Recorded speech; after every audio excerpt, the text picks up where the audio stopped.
अच्छे लोगों के साथ हमेशा बुरा क्यों होता है?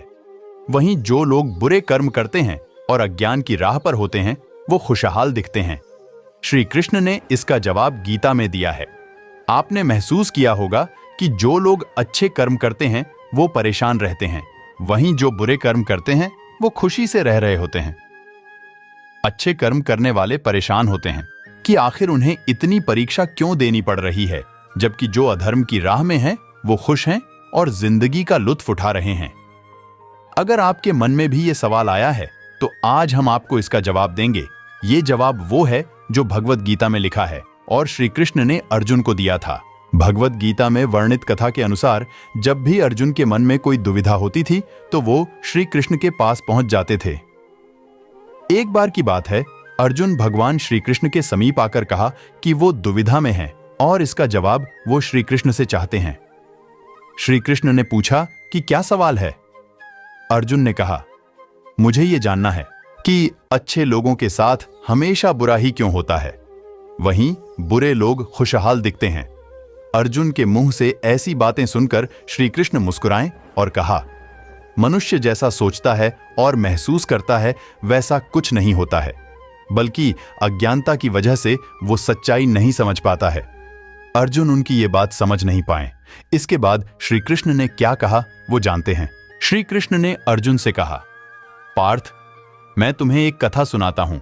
उसे सुनकर तुम समझ जाओगे कि हर प्राणी को उसके कर्म के हिसाब से ही फल मिलता है।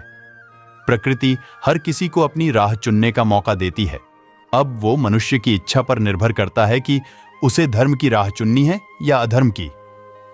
कथा शुरू करते हुए श्री कृष्ण ने कहा, एक नगर में दो पुरुष रहा करते थे।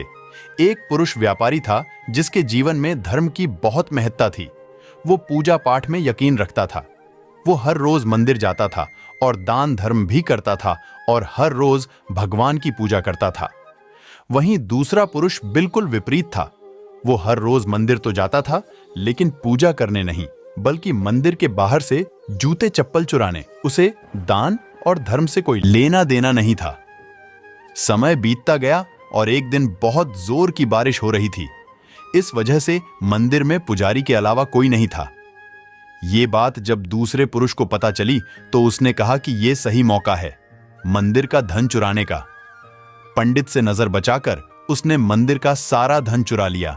उसी समय धर्म कर्म में विश्वास रखने वाला व्यक्ति भी मंदिर पहुंचा। दुर्भाग्य से मंदिर के पुजारी ने उसे ही चोर समझ लिया और चिल्लाने लगे। वहां लोग एकत्र हो गए और उसे बहुत मारा। किसी तरह वो बचते बचाते वहां से निकला तो दुर्भाग्य ने उसका साथ वहां भी नहीं छोड़ा। मंदिर के बाहर वो एक गाड़ी से टकरा गया और घायल हो गया। फिर वो व्यापारी लंगड़ाते हुए घर जाने लगा तो रास्ते में उसकी मुलाकात उस पुरुष से हुई जिसने मंदिर से धन चुराया था। उसने कहा, आज तो मेरी किस्मत चमक गई, एक साथ इतना सारा धन मिल गया। ये सब देखकर उसे बहुत बुरा लगा और उसने अपने घर से भगवान की सारी तस्वीरें निकाल दी। कुछ सालों बाद दोनों की पुरुषों की मृत्यु हो गई।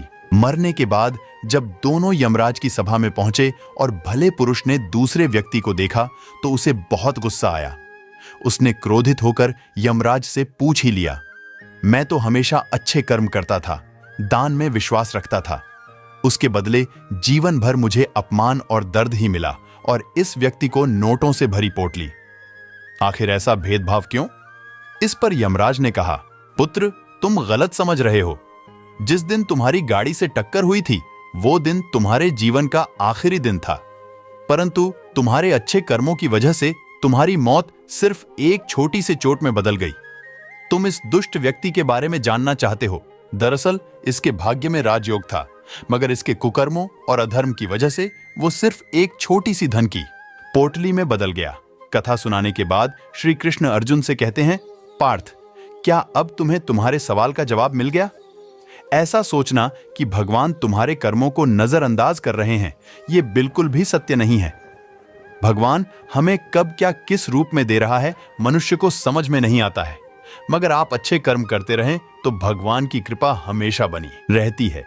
इसलिए अपने अच्छे कर्मों को बदलना नहीं चाहिए, क्योंकि उसका फल हमें इसी जीवन में मिलता है। इसलिए मनुष्य का फर्ज है कि वो हमेशा अच्छे कर्म करते रहे। क्योंकि श्री कृष्ण ने गीता में भी बताया है कि किसी के द्वारा किया गया कर्म बेकार नहीं जाता है, चाहे वो अच्छा हो या बुरा।